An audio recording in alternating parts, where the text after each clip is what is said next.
Hey, welcome. You're listening and watching the Business Wingman podcast. I'm Steve Smith. I'm joined by my co host, Travis Smith. And today we're going to be talking about something that I think most companies at some point have to recognize, especially with the people that they bring into their management ranks. And the question is, do you know whether everybody is performing up to the standards you have and as well as they could be? And what happens when you have somebody that's just not cutting it at the management level? So, Travis, I mean, you've been in management, you've worked in companies with managers and stuff. What do you think when a company is not doing well, but they find out that it could be one of the managers that's not doing well? Yeah, I think a lot of times we have to kind of look inward at ourselves to determine what the situation is first. That would be my advice because I think what a lot of people do is they look outward first. And what I mean by that is they look at the individual and their lack of performance. But the Yes. interesting thing is that's not the full story, right? So, have you ever heard that phrase? There's three sides to every story. There's your version, there's my version, and then there's the truth, Yeah. right? Right. So when I hear about these situations where someone in management is just not meeting the expectations, whatever they may be, the thing I always go to first is, well, what was the person doing prior? And the interesting thing is, if you start in that spot, Mm-hmm. what you find out is they were pretty good at their job prior, Mm-hmm. and then they got promoted, right? So Mm. whether they got promoted from a staff level role into management for the first time, Right. or they were mid-level management, then got promoted like a senior director VP, right? Right. What you find is during that transition, I'm shocked at the number of times I see where there is zero management training to support that person in the transition. It's like this idea of, well, hey, you did great in your last job. We know you'll do great in the new job type thing. And then it's like, cross your fingers. Let's hope we all get to the finish line. All right, and I agree with that, but I just wonder a lot of times when people maybe from the bottom tier move up to an entry level management role, or they move up to something a little more senior in nature, is the prevailing idea that okay, they were really sharp at their former role, they'll figure it out when they get into the newer one. Well, I certainly think that's a part of it. Now, you and I, we've also seen plenty of situations where someone gets tapped for an opportunity or they get promoted Hmm. purely just because it's a tenure thing. And the way that the company's culture operates is that's how they move people up, right? Right. So it's not necessarily based on skill or an ability to perform a job. It's Yeah, just, it's hey, more of an assembly line kind of yeah, process. your butt has been in the seat for so long. We kind of have Right. to do this type thing. All right, so I agree. So many people aren't completely and totally prepared when they move into a management. They might have kind of tutored under somebody that did it well. They have an idea of what they're walking into, but they still haven't been there long enough to really feel confident in it. I'm wondering, though, what happens when you have a manager that understands how it works, but their personality or their own expectations of what everybody else needs to do is so abrasive that they don't get the performance out of their team, not because they're not skilled in management practices, but just they're not connecting with the team. And the team is kind of, it's like this wholesale revolt. We're only going to do what you tell us to do, but if you don't tell us anything, we're not doing anything. And so it comes off as the team's underperforming. It must be the manager. And maybe in that case it is. I actually had that exact situation happen to me I mean, I'm not joking here, like within a couple of months into being promoted into my first management position. Oh, really? So, it was, I don't know, I had only been working at the company for about 11 months at this point. I was right out of college, so I'm 23, 24 ish, give or Hmm. take. And I went from being a team member to then being in management over top the team I was just in. Right.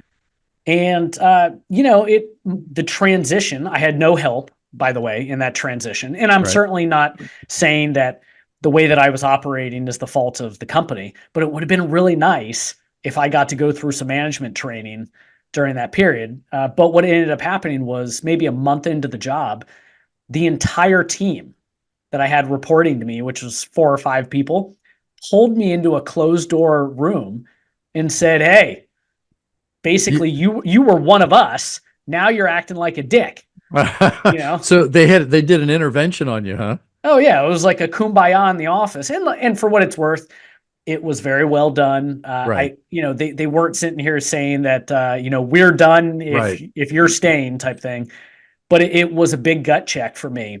Right. And I was so grateful to have had that. But the other example that I'll give that I see actually a lot, the industry and the business that I work in, the medical device industry, there are a lot of people who have technical backgrounds. So Right. engineering, right? Right. And I'm for my engineer friends, I hate to, but I'm picking on you a little bit here. So stereotypes, I'm sorry for that. But uh, you know, they folks who get put up into management a lot of times it's because they were a great engineer. They could think out of the box, bigger picture. They saw what the company was trying to achieve. But the interesting thing is that old phrase of, well, what got you here isn't going to get you there. Right. That's what ends up happening. And so they get put into management and they're utilizing that same skill set, but in a very different role. Right. And it becomes quite challenging. Yeah. No, look, I get you. I mean, early on in my career, my first legitimate management job was with, General Mills. And I was back in the mid Atlantic on the East Coast. I had a $14 million district. That's what they call them, district managers. And I had 8 people that ranged all the way from, people that were in their mid 20s and hadn't been with the company very long to one guy who was getting ready to retire. He was already like 64 and he had about 1 year to go. And so he was working for me. And I look back on those days and I realize now, and I've seen this for a while, but for the purpose of this conversation, I realized that I was the quintessential example of somebody that got promoted for their abilities as a sales account manager. And when I got into that role, what I didn't know, you could have filled a stadium with. I mean, it was unbelievable. And I know some people picked up on it, especially people above me. But you know what they're doing? They're thinking, okay, he'll get through it. He'll figure it out. He'll get feedback. And eventually, what they don't think about is how long is it going to take me to arrive? And how long are the people that I'm overseeing willing to wait before they just say, I'm out of here. I can't take this any longer. Well, I think a lot of that goes back to how you operate as a manager in those moments. Are you operating with grace and humility, or are you coming in and doing that whole thing of like fake it till you make it? Yes. And that's interesting because I have seen in my upbringing in my career where people go in and they just start doing really weird behavioral things, but Right. what they're really doing is they're cloaking the fact that they don't really know the job, they're Oh, yeah. uncomfortable, and so it's Yes. almost like they're overcompensating for that. Right. Yeah.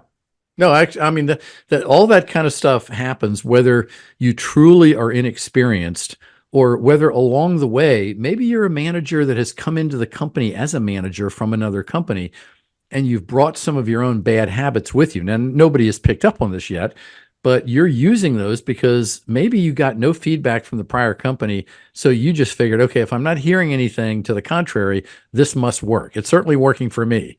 And so you come into a new company with a different culture, and all of a sudden things start going sideways. So, all right. So here's what I'm interested in, because to me, the management layer of any company is the most vital function in that company because it's what separates the people providing the service or churning out the product from the folks at the very top who are kind of setting the course of the company and making the big decisions. There's got to be somebody in the middle that's converting the vision into action, into getting things done. So that's where your management people come in. So if you're at the top, what should you be looking for, or how do you figure out if somebody's on the ropes? Because ultimately, the longer you allow them to be on the ropes, the more detrimental it is for your output. I think one of the first things I would look at, and for what it's worth, anybody that's in a senior management or executive role should always be looking at these items. This is not just, hey, I promoted someone new and I'm going to do a little due diligence here. But I think the first thing is, what was the state of the team prior to that person coming on? And then a couple months thereafter, how does the team look? How does it operating? And the way that I'll kind of describe that a little further is, let's say you already had a high performing team. Let's say they Mm-hmm. were already doing a good job. It Mm-hmm. just, for whatever reason, have a new manager coming in, maybe the past one moved on or they're retired, whatever. Well, all of a sudden, if you're starting to see weird behavioral changes going on in a team, things that are happening that maybe didn't happen before, that would be a key indicator that something is is kind of up, right? Um, All right. or So, all right, let me jump in on here because I agree with you on that. But let me tell you why I think that observation lags a lot of times. It lags because for however long that management position was open, because when a position's open, somebody gets promoted, somebody leaves, all of a sudden you need to replace somebody in that role. A lot of times you don't just jump quickly to a solution. You have to weigh, okay, we got these people over here, but should we be doing this? Should we go out on the market? They're trying to figure out, and sometimes it's not easy to fill those roles. Well, guess who's running that team while that role's vacant? The guy that's one level above. So when they find anybody that looks like they're suitable to take that on and they get them in and they get them established, the people above them are like washing their hands and saying, okay, now I can go back to doing what I'm doing because somebody's covering that spot. And I think a lot of times they tend to get so focused in what they've neglected for the last 3 or 6 or maybe longer months that they don't tend to spend the time looking at what that person's doing. They're just happy that somebody's in the role. And I think that's fair, but I'll take it a step further. You just talked about where you have this team that's kind of self-operating, they're autonomous, they don't have a formal leader in. How many times have you seen where there's an individual on that team that's kind of stepped up, Mm-hmm. right, to kind of fill that void Right. indirectly? But Right. then when that new person comes in, it's like that individual gets relegated again back to their role prior. You got to be really careful with that, because if that person's a high performer, you basically just chopped the head off, right? Well, Um, not only that, but when you're in that role and you see that somebody has kind of stepped up unofficially and has taken over some type of a leadership slash mentor type role, the other thing you've got to be kind of worried about or be able to figure out is how many of the subordinates, now that you've showed up, have decided they still want to take the leadership, they want to take the direction from the other guy because maybe they liked the other guy. The other guy was familiar. He didn't have the ability to fire them. He was just stepping in and saying, hey, how can I help you? And they like that. well, or what if that other guy or gal had also been applying and interviewing for the job and just didn't get it, Absolutely. And that right? happens. So there's a lot of dynamic there. But this discussion today that we're talking about, where you have an underperforming department, right? And perhaps it's because of management. One of the other things that you have to look at is just what's the communication cadence going on within that team, Mm-hmm. right? A lot of times I see where it's like a new leader will come in and they'll be kind of hot for the first couple months. And Mm-hmm. then all of a sudden, communication just kind of starts to level off to the Mm-hmm. point where it's almost non involved. Right. And when communication is either inconsistent or it's high and low, like a roller coaster, Right. what you find is that people tune it out and they all of a sudden start to lose focus as to what the priorities are, what the Yes. mission is, what the key metrics are that we're trying to achieve for this quarter or this year. And then people just start doing shit on their own that they think is important for their specific job. And now Yes. all of a sudden you have an entire department that's not functioning cohesively because everybody's just kind of doing their own thing. Right. Yeah. No, I think there's a lot of those kinds of leading indicators that can tell a variety of people. Most of the time, the team being managed will pick up on this stuff, and of course, then that starts all the backroom water cooler chat about what's going on. And for people that don't have all the information, we're just as humans, we just love filling in the blanks with stuff that is totally inaccurate, but it sounds good in the moment. Right. So, all right, so we've got this situation kind of playing out. People at the senior level are now realizing that there's an issue. Okay, the team is disjointed a bit. They're not operating in unison. The output is not what they expected. Maybe one or two people, which is not unusual, have actually gone and talked to HR and said, I'm not Mm. sure what's going on here, but I just want you guys to know, like nobody else knows except them, So they do that. So you got all this stuff going on. Let's just say you're the GM. Okay. So these managers report up to you. What do you do to try to figure out where the core problem is, as opposed to whatever the surface related stuff is? Where do you start with that? How do you get into it so that what you decide as a solution is going to genuinely be helpful and not something that comes off, kind of being judgmental, and it doesn't really address the problem. It just addresses the surface issue. Well, I think you have to get a pulse, right, of what's going on in the team, because if you don't do that, you really run the risk of coming in too hot or making decisions that aren't appropriate. Right. Right. And I've made this mistake in my career. I've talked about this on this podcast before.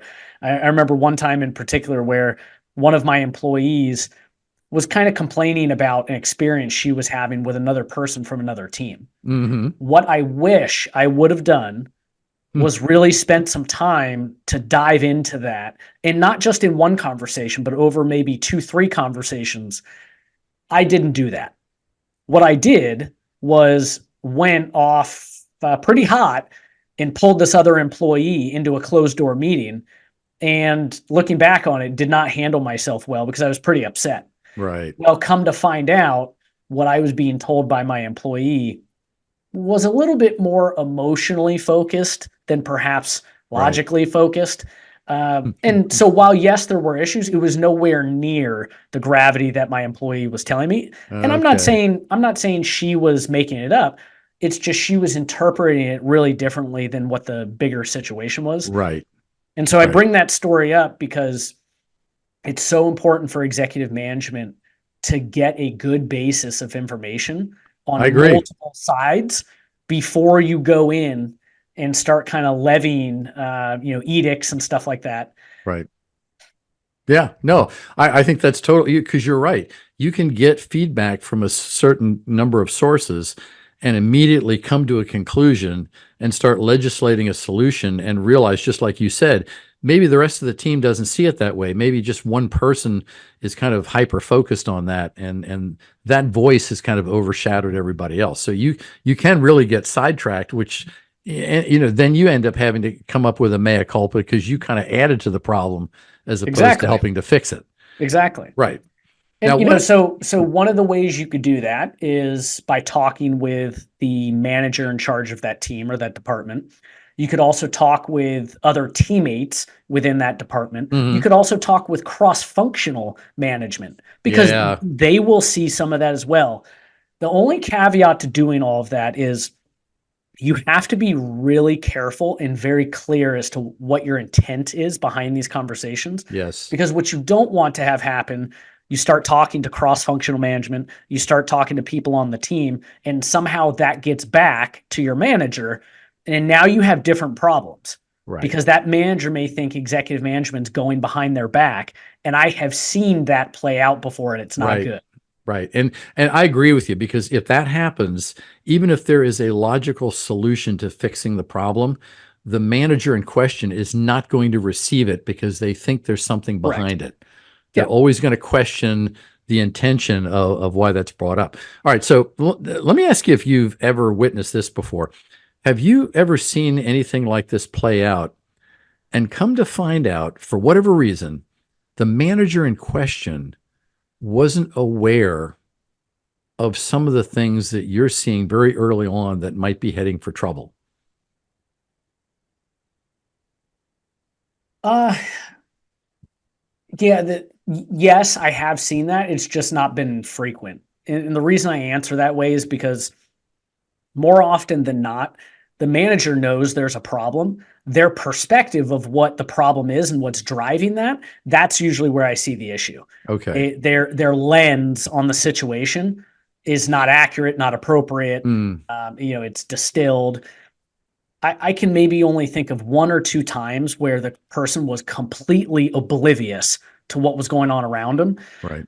And in one time in particular, I'm trying to go about this appropriate so that I'm not naming names, but the person who I'm thinking of, they should never have been in that job in the first place, Okay. They right? were in over their head from the start. Yeah, and they were just all over the place. Now, kind of going back to the comment I had shared earlier, this person got no help. Executive management was not in the same location. Right. So they were kind of floundering, largely because they probably shouldn't have been in the job in the first place, but then they just didn't have a lot of support. They really were in a management role on an island. Right. Now, I'll bring up a situation that I'm currently dealing with now, a little different slant to it.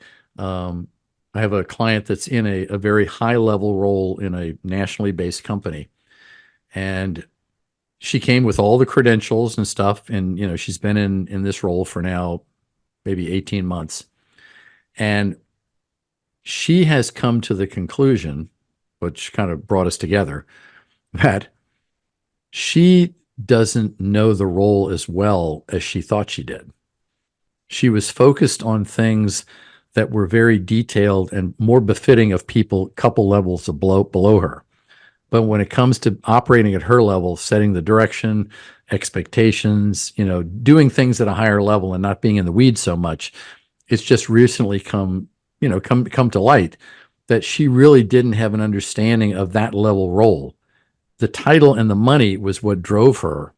And then the company said yes. So you can't fault her for going for the stars and getting what she wanted.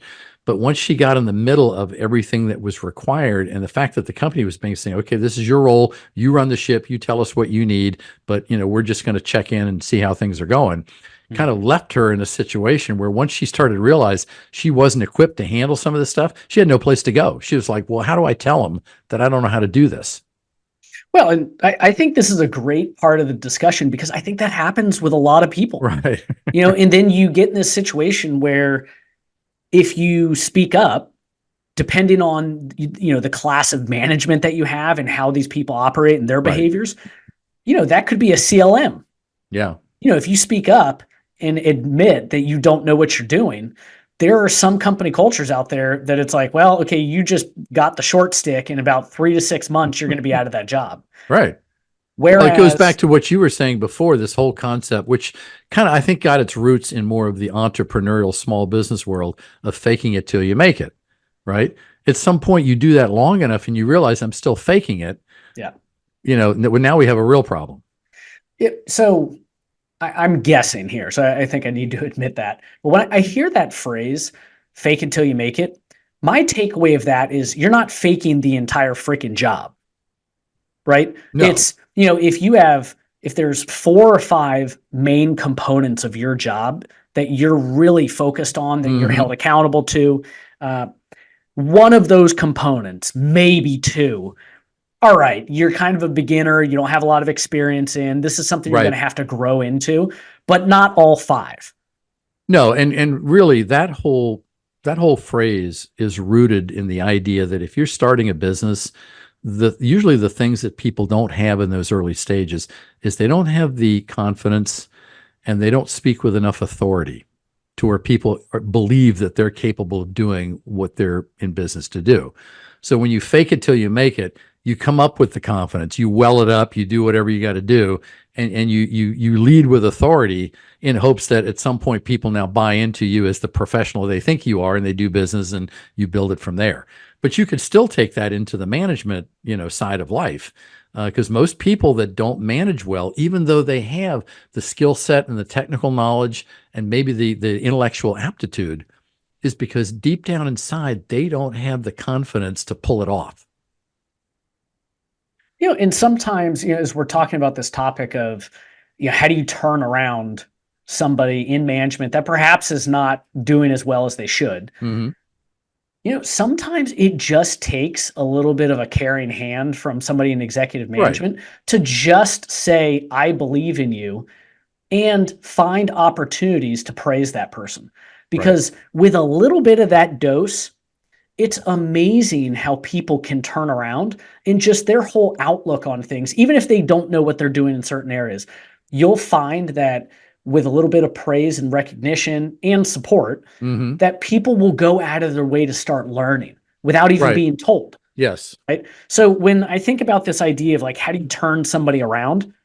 It has to start positively. Even Yes. if, yes, the situation is not ideal, and maybe even the person is kind of a couple steps away from maybe not having a job anymore. Right.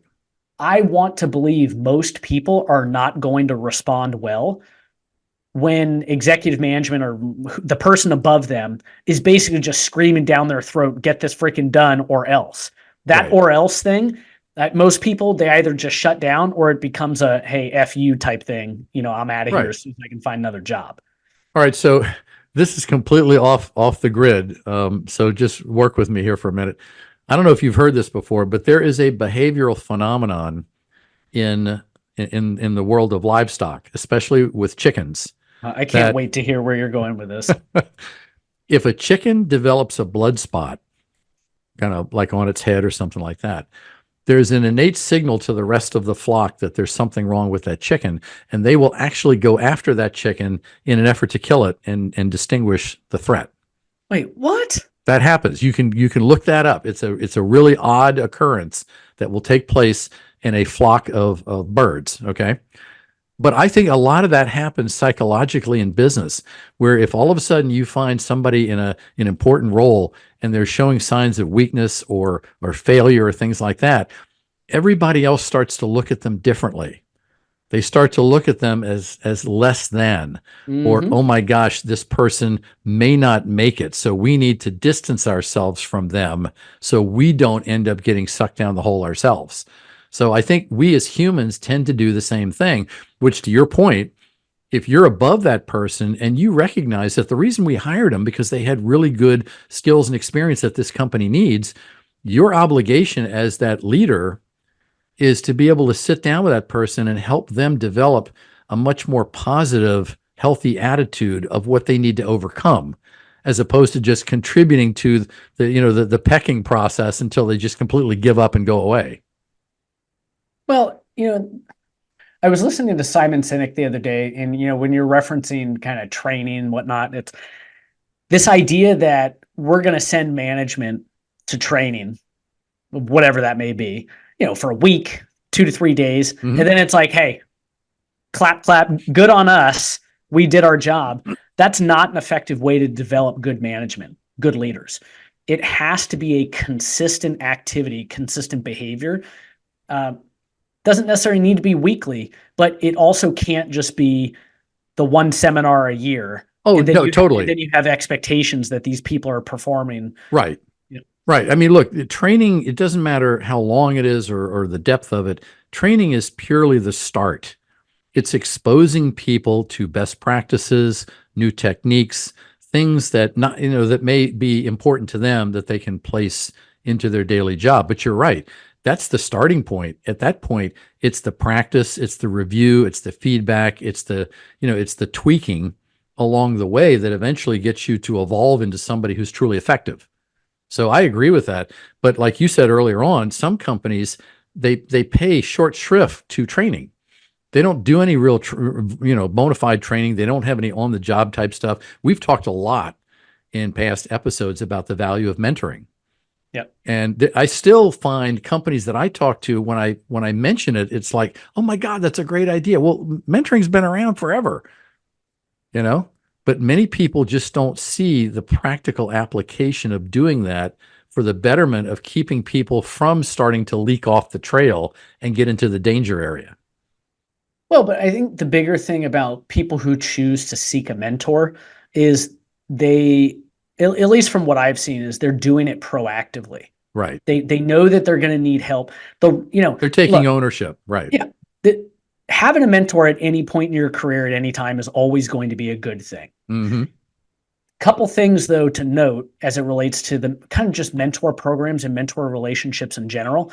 First, the mentee, meaning the person who is doing the majority of the learning, Right. it is their job to drive that relationship, Yes. right? The mentor's job is to be there more as a coach. They're not going to do that person's job, but they're going to provide them maybe with insights or different avenues, different thoughts that maybe that person Right. Be hadn't available. really considered. Right. But the funny thing is the mentor learns just as much along the way. So, Oh yeah. but then the second thing is ideally in a perfect world. So ideally is kind of the key phrase here. You do not want to be trying to find a mentor when your butt is in the sling and things are really hot with your job, and hot not in a good way, right? Because you're basically behind the eight ball at that point trying to play catch up. Right. And everybody starts becoming chicken-like. So my recommendation would be, as we talk more about the solutioning side of this discussion, is if you are in management and you don't have a mentor, you have a missed opportunity going on in your career right now. Right. The second piece is, if you're beginning to feel like you're falling behind in your job, even if management, your boss, whoever that may be, has not come talk to you yet, go get a freaking mentor. Right. And I hear this nonstop. It kind of drives me crazy, but I think it's a good thing to talk about in this moment. How do you find a mentor?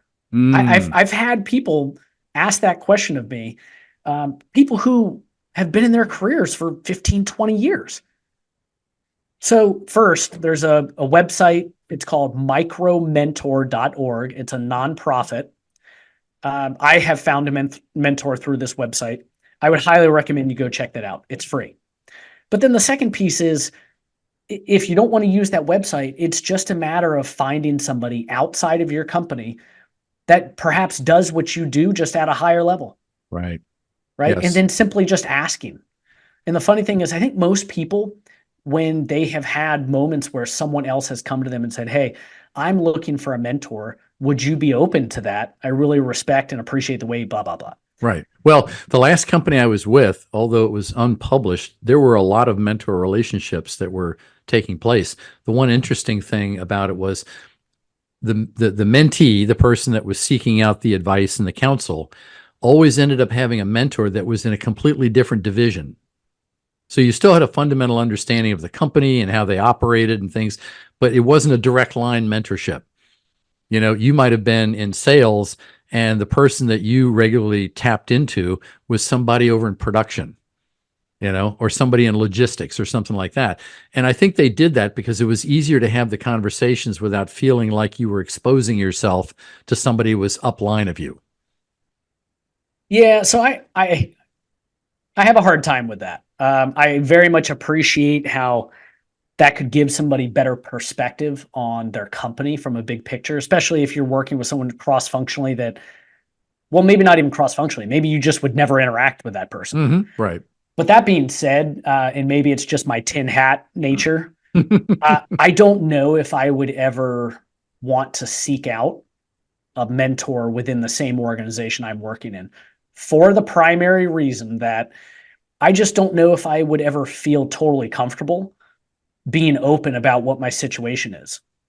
Yeah, well, that's So fair. I mean, look, I think the thing that drives the productive relationship is that the person seeking the mentor has to feel totally safe and comfortable in that process. So whether it's internally or whether it's externally, it's just as long as you know that person has a perspective that you can actually gain from.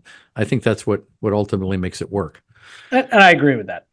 So, all right, let's kind of close this out and just talk a little bit about maybe just some bullet points on you're a leader in your organization. You're kind of high enough up that a manager below you is starting to run into a little bit of rough water.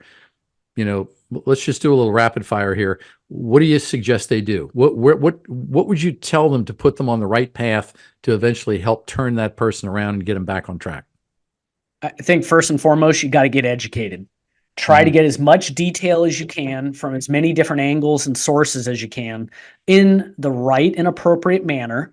Right. To make sure that you, to the best of your ability, have all of the information needed so that you can then begin getting involved. Right. Yes.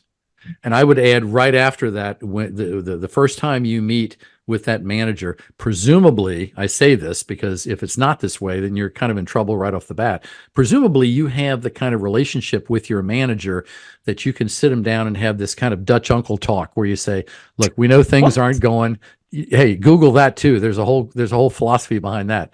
But you know, you have to be able to sit down with people and make sure that your relationship is solid enough that they're willing to take your counsel and that they don't become defensive and shut down. And now you got another problem. Absolutely.